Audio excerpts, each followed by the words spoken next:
चालू हो जाता है। और आखिरी सबको तो एक दिन जाना है। ये जाने वाली बात अगर याद रखेंगे तो जीवन में आगे बढ़ सकेंगे कि आज मेरा मौत हो जाए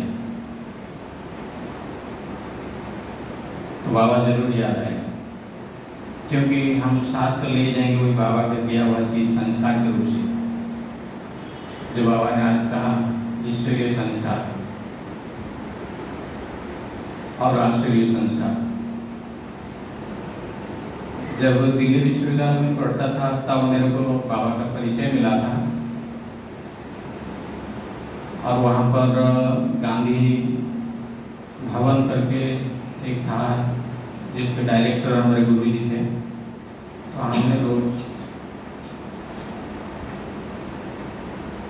हमने रोज ईश्वरीय योगासन करने जाते थे, आप जानते हो हॉट योग। और हमारे गुरु जी जब चले जाते थे तो हम खुद ही सिखाते थे योगासन। और एक दिन प्रोग्राम ब्रह्मा कुमारी ने रखे थे, 2-4 ब्रह्मा कुमारी, एक डॉक्टर भी आए थे all India institute of medical sciences से एम्स का, और एक इंदिरा हॉस्पिटल का, 2 डॉक्टर थे, एक बहन और एक भाई। और इतने बड़े बड़े अस्पताल के डॉक्टर हैं और वो कुछ बोल रहे हैं, और ऐसे तो हम ऐसे बैठे हुए तो लाइव में पढ़ रहे थे वहाँ पे। तो हमारे गुरु जी ने बोले, अरे जना हम चले जाओ, वहाँ पे कोई आए हैं ब्रह्मा कुमारी लोग, कुछ सुना रहे हैं, कुछ बैठ गए।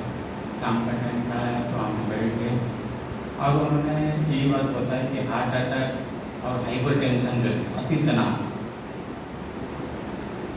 उससे बचने के लिए राजयोग कितना लाभमंद है, वो दोनों को रिलेट करके बताते थे। तो ज्ञान के आधार पर, क्योंकि हम ज्ञान के पिपासु तो शुरू से रहे, अच्छा लगा। और अंत में जो बहन जी जो उसको ये कराए, मैं शाम का टाइम था, गांधी भवन का बहुत सुहावना वातावरण है, अब उसमें वो कमेंट्री दे रही थी, मैं एक शाम से बात हूँ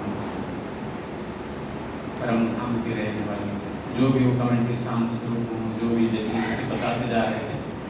अब पहली बार ऐसे कुछ लगा हमको कि जैसे हम कहीं हो गए, और मेडिटेशन की बात बड़ा आनंद आया, बहुत अच्छा लगा, हल्कापन आया। तो खैर बहनों का आकर्षण तो अलग प्रकार से था, सफ़ेद साड़ी में थे और एकदम से फरिश्ते जैसे लग रहे थे। तो हमने कार्यक्रम के बाद ही तुरंत गया और बहन जी को बोला कि बहन जी आप लोग कहाँ रहते? तुरंत वो अपना ये कार्ड हमको दे दिया, एड्रेस दे दिया, उसमें फ़ोन नंबर भी था, और मैं अगले दिन से चल पड़ा। और तब से मैंने कभी क्लासेस तो बंद वहाँ पर नहीं किया, पढ़ाई भी चलता था। डॉक्टरी डिग्री दिल्ली विश्वविद्यालय में, मेरे तो बहुत सारे साथी हैं आज जो है विदेशों में, और दिल्ली विश्वविद्यालय में प्रोफेसर भी हैं। तो ये अचानक जो मोड़ हमने लिए, जैसे ब्रह्मा बाबा उनके समान तो हो ही नहीं सकता कोई, तो व्यापार छोड़ छाड़ दिए और इसमें आ गए। लेकिन हम छोड़े कुछ नहीं, हमने ईश्वरीय ज्ञान में भी आए और लौकिक पढ़ाई भी और प्रोफेशन भी चलता है। और सबसे बड़ी बात है कि हम दोनों को जोड़ते हुए चले, तो इसलिए और मज़ा आ गया कि हम जो पढ़ते थे उसको, लौकिक पढ़ाई की बात कर रहा हूँ, निदान में जो पढ़ते हैं उसको बाबा के ज्ञान के साथ टाली करते थे, और उसमें बहुत सारे लिंक्स निकल जाता था, तो वो विद्यार्थियों को सुना देता था क्लास में, या जिसको मिलता था, या खुद ही बैठ के लेता था अमृत बोला था, तो बड़ा मज़ा आता था। तो वो बहुत आनंद, क्योंकि डबल हो गया यहाँ पे फायदा। एक तो डॉक्टरी डिग्री तो पढ़ना ही कोई भी मामूली बात नहीं है, और फिर दिल्ली विश्वविद्यालय से डॉक्टरी डिग्री लाना, और फिर बाबा का ऊँचे से ऊँचा ज्ञान है, और दोनों को मिलाते हुए जब वर्णन करने की जो बात है, बाबा ने वो कला हमको दिया है, संस्कार दिया है, ये विशेष कला है लिखने का, लिंक करके लिखने का। और बातें करते करते हमने, अब देखो घूम फिर के इसी बात में आ जाए, तो जो मेरे को मिलते थे वो ये क्या है, ये वही भी बात करता है, भगवान के बारे में हमेशा ही बताता है। और जो जवानी था, तो आप जानते हो जवानी में किस प्रकार से बातें किया जाता है, तो हमने वही भी बात करते थे। तो जवानी में भी लोग भागते थे, और ज्ञान काल में लोग हमसे, और ज्ञान काल में भी लोग हमसे भागते थे। वो जब भी मिलते थे कि भाई वही कोई ब्रह्मा कुमारी वाले वही चीज़ बोले कि कोई तो बात तो कुछ होता है नहीं, तो किनारा कर देते। फिर जो है आसुरी संस्कार ईश्वरीय संस्कार में जमीन आसमान का फर्क है। तो इस प्रकार से समय गुजरता गया और यहाँ जो बिलावड़ी में बड़ी दीदी हमारी रीता बहन जी, उससे पहले सुहा बहन जी थे, आज रूपाली बहन जी यहाँ पर है। तो इनके सबके पास अपनी अपनी विशेषताएं, और आप सभी के पास हमारे पास विशेषताएं है, तभी हम बाबा के घर में टिके हुए, ये जान लीजिए अच्छे से। कोई हम पहचाना नहीं पहचाना, बाबा ने पहचान लिया, देख लिया, जान लिया, तो उसमें हमको संतुष्टि। कई बार मन में आता है कि हम पूछा नहीं गया, ये पूछे नहीं, पूछना चाहिए था, है ना, मन में कभी लग जाता है। लेकिन जब सोचता हूँ कि देखो ईश्वरीय पालना कितना ऊंचा था, और जगदीश भाई तो शायद ज़्यादातर जानते होंगे, जो ईश्वरीय विश्वविद्यालय की पूरी किताब लिखे, जितनी किताब सारी वो लिख डाले। अब उनको सुनने के लिए मधुबन में भीड़ होता था, लोग सुनते, लोग भाई लोग जो या बहन लोग जो मिलते थे, अच्छा आप वहाँ उसी सेंटर से, अब क्या हम क्या सुनाएंगे फिर आपको, ऐसे बोल देते थे। क्योंकि बाबा ने गणेश संजय ऐसे आख्या देता था, और विशेष वरदानी बच्चा है बाबा का। ब्रह्मा बाबा के बाद नेक्स्ट जो ब्रह्मा वही थे, उनके चाल बोल सब चीज़ में जो झलकता था वो बड़ा अद्भुत था। हम एक एक करके अनुभव बताएंगे तो बहुत कुछ हो जाएंगे, लेकिन साधारण बात भी आप देखोगे, साधारण से भी वो सिखाई दे देते थे। एक बार की बात है, बहनों को एक कहीं पे मेला लगा हुआ था दिल्ली में, और सभी कतार में खड़े भाई लोग और बहनी लोग, तो वहाँ के सेंटर के जो भाई बहन थे उसमें से भी पूछपाछ होने लगी, पैसा भाई। जगदीश भाई देख के सबको खुशी होती थी कि भाई साहब आए। तो उन्होंने फूल के तोड़ा सबसे पहले लेके उनके हाथ में देने जा रहे हैं, और वो नहीं लिए तो नहीं कहेंगे, 2 कदम पीछे हट गए। और 2 कदम जैसे ही पीछे हटते हैं, पीछे चक्रधर दीदी खड़ी थी। आप जानते होंगे चक्रधर दीदी का क्लास भी मधुबन बहुत होता है, और उनके हाथ में फूल गया। तो मेरे को समझ में नहीं आया कि कोई स्नेह से और इतने प्यार से फूल दे रहा है, ये स्वीकार क्यों नहीं कर रहे, क्या बात है।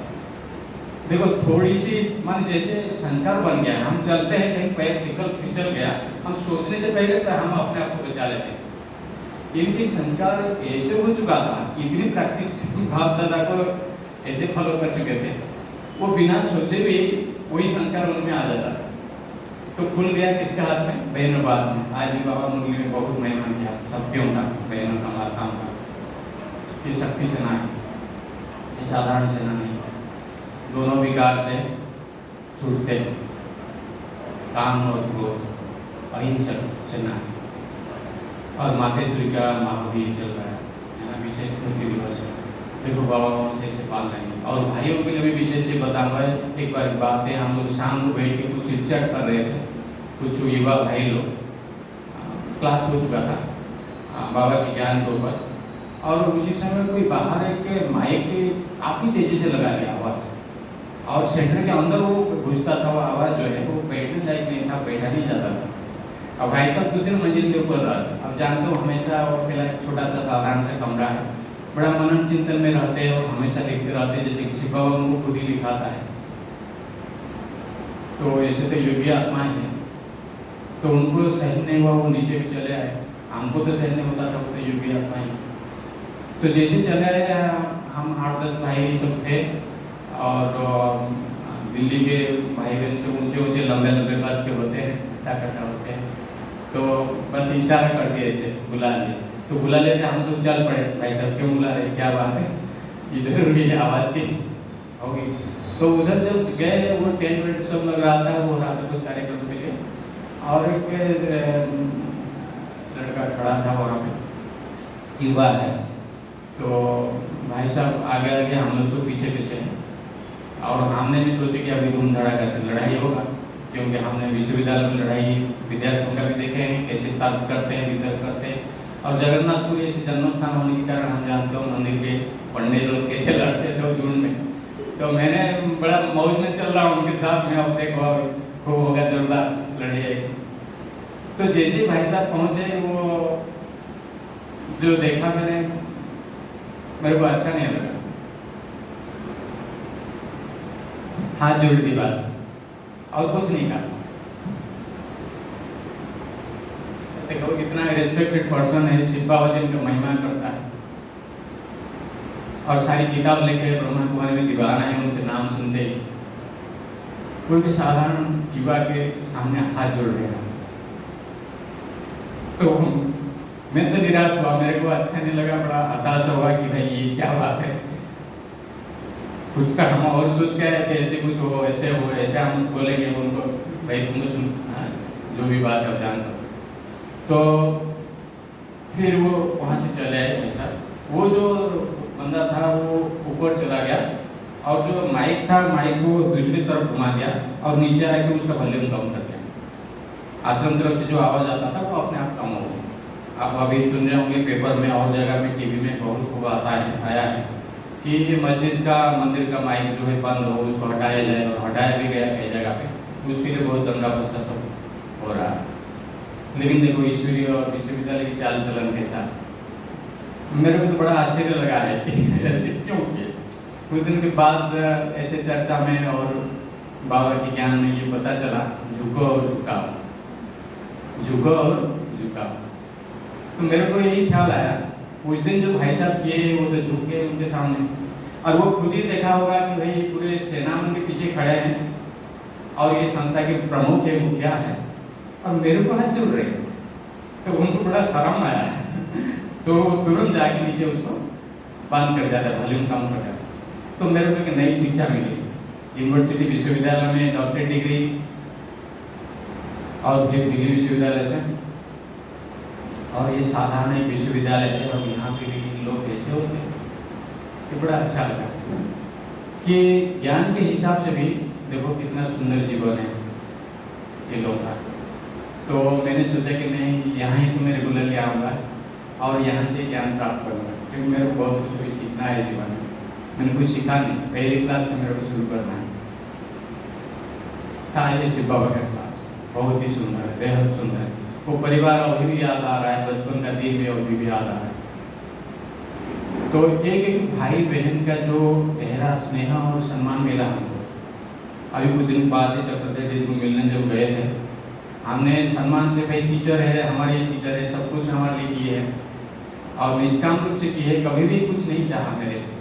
तो हमने नीचे बैठ गए, वो सब सामने बैठे और परिवार के सब थे हमारे। तो वो मेरे को इशारा किए इधर आओ, इधर बैठो कि आपने ऊपर बैठो, नीचे क्यों बैठो। तो ये ईश्वरीय परिवार है। ईश्वरीय परिवार में जो स्नेह और सम्मान मिला वो शिव बाबा का ही था, और यही शिक्षा जो है उनमें कूट कूट के भरा हुआ था। बाबा से, ब्रह्मा बाबा से और मम्मा से, उनके सानिध्य में रहते हुए पूरे जीवन जो उन्होंने बिताया तो बहुत कुछ सिखाता। तो इसीलिए हमने खुद को भी बहुत सौभाग्यशाली समझते। तो यहाँ के बहुत ज़्यादा मैं लंबा नहीं करूँगा क्योंकि गुरु आ रहे सबको जाना है। और यहाँ पर जो भाई बहन जो आते हैं, जिस प्रकार से इतने दिनों से जो अनुभव है बहुत कुछ है, हम तो यही कहेंगे कि यहाँ सभी का जो झुंड इकट्ठे होता है, ये यूनिटी का जो एक निदर्शन है, एकता। और इसमें भी विशेष कई, अब एक एक करके सबकी विशेषता बताएंगे तो बहुत है। हमारे राजू भाई से लेकर हमारे रीटा बहन तक जो भी बड़े भाई होते हैं सबके पास निश्चित रूप से विशेषताएं हैं। भले हम कभी अपने देहाभिमान में आके उनकी खामियों को देखने लगे, है ना, वो तो होता ही है क्योंकि आसुरी दुनिया से आए हुए हैं। बचपन से हमारे माता राम हमको कहती थी तू एक बच्चा है। बच्चा मतलब चुने हुए बच्चा, हाँ तुम्हारे लिए यही करूँगा, तुम तो जैसे बच्चे मैंने चुने हुए हो, ऐसे बोलती थी। और मैं देखा हूँ सब जगह मेरे को डांट पड़ता, मान लोग सब वो उल्टे काम करेंगे और हम वो उल्टे लोगों के साथ या उनके झुंड में अगर कहीं बैठ जाएंगे तो हमको उंगली उठाएंगे, अच्छा वो बेटा है ऐसा। इसका मतलब लोग नहीं चाहते कि हम उधर बैठे। यही है, कुछ ईश्वरीय संस्कार बाबा ने पहले से ही दे रखा था, तो लोगों को लगता था कि नहीं ये मंदिर के लायक है, ये कुछ अलग प्रकार से व्यक्ति है, इनको ऐसे हम लोग के संग में नहीं बैठना चाहिए, यहाँ पे नहीं बैठना चाहिए इसी झुंड में। तो ये जो है हमको माता राम भी सबसे भाई बहन में सबसे अधिक डांटी है, सबसे अधिक सावधान कर रहे थे। आज समझ में आ रहा है क्यों है ऐसे। इसलिए है क्योंकि हमारे जो मंजिल है वो लोग से, दुनियावी लोगों से काफ़ी ऊंचा है, और उसी हिसाब से मैं जी नहीं पाता था। तो इसीलिए शिव बाबा उस समय भी काम करवाता था इनके माध्यम से, माताओं के माध्यम से। लेकिन कभी कभी बहुत ज़्यादा गुस्सा आता था कि औरों को तो वो दे रही है ज़्यादा भोजन, मेरे को कम क्यों दे रही है भाई बहन जो है, या औरों को ज़्यादा। कोई लड़के घर में आएगा कि गुड्डू मेरा निकनेम जो है ये ऐसे ऐसे किया है, जबकि गलती वो किए होंगे, अब पिटाई मेरे ऊपर होगी। मैंने बोला देखो कैसे अन्याय कर रहे, मेरे को पिटाई क्यों कर रहे, मैं वो उल्टा बोलती थी उनको। लेकिन बाद में पता चला कि देखो बाबा ने हमको जैसे धुलाई करते करते करते ऊपर उठा रहा है, वो पालना भी ईश्वरीय ज्ञान में आने से पहले माता द्वारा, लौकिक माँ द्वारा शुरू हो गया है ना। वो भी चाहती थी साधारण भोजन करे, साधारण जीवन जिए, है ना, और अच्छा बच्चा उनके घर से निकले। पिताजी हमारा भी हमेशा आँख दिखाते थे, और जो जैसे होता है जवानी में जो प्यार होता है, अब ऐसे कोई प्यार जो है उनको मंजूर नहीं था, और वो तो बहुत दिल कष्ट वाली बात था, उसको तोड़ना पड़ा क्योंकि माँ बाप कह रहे हैं। तो आज अगर शिव बाबा कह रहे हैं कि देखो बच्चे संपूर्ण पवित्र बनना है, तो बाबा की बात नहीं मानूंगा मैं, ये कैसे हो सकता है। अब जैसे तो आज पिता माता नहीं रह गए, लेकिन उनके पालना अभी भी मेरे को याद है। तो इस प्रकार से हम ईश्वरीय ज्ञान में आए, और जैसे शादी फिर बीच में हुआ है, शादी तो खैर अपनी कमियों के कारण ही हुआ क्या। मैंने मधुबन में बाबा को पत्र मैंने खुद ही लिखा था कि बाबा ऐसे ऐसे बात है, एक तरफ ये ईश्वरीय ज्ञान और जीवन बहुत ही अच्छा लगता है, और दूसरी तरफ लौकिक जीवन बनाने के लिए जो पहले से बहुत सोच सोच के आया हूँ डॉक्टरी डिग्री तक, अब 36 साल हो गया, शादी नहीं किया हूँ थोड़ा उसका भी रस ले लें। अब ये दुगलापन जो है मेरे को विपद का भी करा दिया, शादी में नहीं कराया। लेकिन पत्र में जरूर मैंने लिखा था बाबा मैं भले जा रहा हूँ, लेकिन जिनको शादी करूँगा वो जैसे बहुत बहुत अच्छे हो, ताकि मैं इस ज्ञान में दोबारा लौटूंगा। ये कभी भूल मत जाना, मैं लौट आऊँगा, मैं इसको छोड़ के रह नहीं सकता। तो देखो बाबा तो संकल्प को समझता है, सबके दिल की बात तो सुनता ही है, और ऐसे ही हुआ है। वो भी भले ही सुंदर थी, लेकिन कभी श्रृंगार नहीं करती थी, है ना, अपने शरीर को सजाना जैसे आमतौर पर नहीं करती थी, गहना बहुत पहनना ऐसे नहीं करती। और उनके घर में भले बंगाली होने के कारण माता जी बेंगली थे, मछली बहुत चलता था और सब चीज़। तो शादी के बाद वो मछली की बात तो दूर है, प्याज लहसुन भी खुद ही छोड़ दी। और कईयों को ये होता था, जो सास ससुर जो होते हैं ना, उनको तो जरूर आपत्ति होती है कि भाई ऐसे घर में हमने ऐसे लड़के को क्यों शादी दी। लेकिन वो लोग खुश थे कि देखो इतना ऊंची पढ़ाई क्या है, फिर भी साधारण जीवन है इनका, हाँ। तो एक प्रकार से उनका इशारा था हमारे ईगोल के प्रति, अपूर्वा बहन के प्रति, कि ऐसे ही तुम भी चलो। और सवेरे उनको जगा देते थे बहुत पहले कि भाई देखो क्लास तुम्हारा लेट हो रहा है, बच्चों को लेके जाओ साथ। तो उनको भी धीरे धीरे आदत पड़ने लगा, वो भी थोड़ी बहुत ज्ञान मेरे से सुनती थी और वो आने लगी रेगुलर। तो ऐसे ऐसे हो के बहुत दिन बीत चुका है, और हमने फिर यहाँ पर आज है, और वो लोग कोई कोटा में है, और रीटा बहन भी नहीं है, तो उनको तो हम विशेष याद कर रहे हैं, लेकिन उनके साथ बहुत सी स्मृतियाँ भी जुड़ी हुई हैं। और हमने यही सबको कहूँगा कि कुछ भी हो जाए, बाबा के जो ज्ञान है, कई बार देखा होंगे जो व्यक्ति की बातों को हम याद करते हैं, समझ लो उसी की छवि हमारे सामने आ जाए। लेकिन शिव बाबा बड़ा अद्भुत है। अब वंडरफुल बाबा इसीलिए है क्योंकि वो तो दिखता ही नहीं है, लेकिन जो बात मुरली में पढ़े हैं, अगर भाई तो चलते फिरते दुकान बाजार में कहीं पे उनके एक पॉइंट कुछ याद आ गया और आपके जीवन के साथ जुड़ता हुआ वो बातें हैं, तो समझ लो बाबा याद आ गया। तो जो कहते बाबा से प्यार मतलब मुरली से प्यार मतलब मुरलीधर से प्यार है। तो हमारा ज्ञान से विशेष अटैचमेंट रहा है, बहुत बहुत लगा। आपको यकीन नहीं होगा, इतने सारे हर रोज कुछ ना कुछ अमृत में हम बैठ के लिखते थे, इतने सारे कापियाँ हो गया, कम से कम 10 पेटियाँ तो होगी, 10 पेटियाँ आज तक। उससे पहले अज्ञान काल में लिखते थे डायरी की तरह, लेकिन अब ये इस प्रकार से लिखना चालू कर दिया, क्योंकि हमको शक्तिनगर में कोई भाई ने कहा है कि आप जो बोलते हो कुछ लिखते जाओ, तो हम लिखते गए और लिखने का संस्कार व चर्चा करने का संस्कार ही था जो विश्व के सेंटर होने के कारण। तो हमने लिखते लिखते 10 कृतियाँ कम से कम उसमें निकले गए, किताबें जो काफ़ी जो लिखे हैं, मुरली को छोड़ के, मुरली कपियाँ अलग। तो ये जो कपियाँ जब हमने उठाते हैं, घर में कोई नहीं है, सारी काम मेरे को करना पड़ता है, झाड़ू लगाना, भोजन बनाना, क्योंकि बाहर से कोई भाई बुलाना हम पसंद नहीं करते, तो साफ सफाई इतना अच्छा नहीं करेगा। और बाहर के लोग सोचेंगे ये कि भाई अकेले क्यों इनके घर में कौन जाता है ना, मर्यादा के कारण। और फिर कॉलेज जाना, वहाँ पढ़ाना, खुद का पढ़ाई पढ़ना, ऊपर में कुछ पौधा लगाया है, हाँ जी, सब्जी भी उगाया है, उसको भी देखना, और ड्राइविंग खुद करके जाना है। तो लगभग सारे काम जो है बाबा जैसे कहता है ना कि भाई मैं सारी पार्ट आपका धोबी हूँ, आपके है ना सोनार हूँ, जो है ना बाबा के जैसे अलग अलग पार्ट है ना, तो ऐसे बहुत से पार्ट जो है हम एक को भी निभाना पड़ता है। खुशी है उसमें कि बाबा ने ऐसे जीवन बना दिया, ऑलराउंड पार्ट धरी कहेंगे उस प्रकार से, सब काम कर सकते हैं। तो इससे चेहरा पर भी थोड़ा बहुत असर पड़ा, लेकिन परवाह नहीं है, क्योंकि आत्मा शक्तिशाली होती जा रही है और हर कदम में घर में अभी कोई नहीं है, बातें कुछ भी आएगी, शब्दता अंदर से दिल से बाबा निकलता है।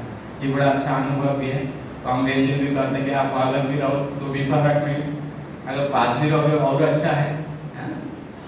लेकिन जीवन जो है कमल पुष्प समान बनाना है, पवित्र बनाना है, ये हमारा भरपूर अच्छा कोशिश रहा है। और पवित्र 2004 के बाद, कुशल जन्म के बाद ही हमने रहता है। तो ये जो जीवन का आनंद लेना है, तो ज्ञान और पवित्रता इसका मुख्य आधार है। जो ये दोनों को अपनाया नहीं है, तो इससे जीवन का रस भी नहीं ले सकता और अद्भुत चीज सोच नहीं सकता। और सफलता के बारे में आज जैसे वरदान में बाबा ने कहा है, देखो जो हम सोचते हैं वो होता है, ऐसे नहीं है, हो सकता है नहीं भी हो सकता, लेकिन जो चीज हम बाबा के अनुरूप सोचते हैं, मुरली के आधार पर सोचते हैं, और कोई पॉइंट उसी हिसाब से आ गया, लौकिक कार्य में कोई बात आ गया, तो समझ लो 100% वो सफल होगा, निश्चित ही सफल होगा, उसमें कुछ कहने लायक नहीं। ऐसे बहुत से अनुभव है, वो अनुभव में नहीं जाना चाहता, टाइम हो रहा है। तो बाबा के ज्ञान इस प्रकार से हमको मदद किया, लौकिक जीवन में भी, दैनिक व्यवहार में भी, और आज तक जो जीवन हम जी के आए उसमें। और बहन लोग में भी कोई भी मान लो कि इसको खींच के हमने बोल देते कि भाई ये बहन थोड़ा सुना दो, या उनसे चर्चा, कोई भाई को मिल गया, बहन को मिल गया, कोई डिस्कशन कर देते, बड़ा आनंद होता, मजा आता है ना। बहन लोग सोचते होंगे भाई विश्वेंद्र भाई क्या पीछे पड़ा है, हमको और कोई काम तो करना है, देखना है कि नहीं, लेकिन चलो जो भी है, फिर भी सबका प्यार हमको मिला है यहाँ से। और बहन लोग को या आप लोगों के पास अगर किसी प्रकार की खामियाँ हैं तो उसके लिए मैं माफ़ी चाहता हूँ आप लोग से। और आप लोगों का जीवन भी खिला हुआ फूल जैसा रहे, महकता हुआ फूल जैसा रहे, गुणों से और ज्ञानों से भरपूर आप हो जाओ। तो शक्तिनगर सॉरी ये राजऋषि भवन केलावड़ी का ये जो सेंटर है, बाबा का विशेष सेंटर है, हमको याद है, जानकी दादी आई थी, सीधा वो जो नीचे जो है बाबा के तस्वीर के सामने जाके बैठी है, तो ये वरदानी सेंटर है बाबा का, है ना। ये मिनी मधुबन ने इसको बना के रखना, मधुबन की जैसे ही चाल चलाने, बोलचाल है, दृष्टि बुद्धि के बारे में भी बाबा कहा है विशेष, कभी सफलता मिलेगी। किसी को भी देखते हैं तो आत्मिक स्वरूप में, आत्मा भाई के रूप से देखें, मेरा बाबा का बच्चा है जैसे ही समझे, और मौत को हमेशा सामने रखें, क्योंकि कभी भी यहाँ से विदाई कोई भी ले सकता, कोई गारंटी नहीं कि भाई ये तो अभी बुजुर्ग नहीं हुआ था, अभी तो जवानी है, अभी तो बच्चे इतने छोटे हैं, ऐसे कुछ। हमेशा सोचो कि जब भी जाए, हमने बाबा की याद में थे, बाबा के घर गए थे और खुशी खुशी से जा रहे हैं। तो यही विशेष रूप से आप उनको कहना है ना? आपका जीवन सबका सुखमय हो, यही कामना है।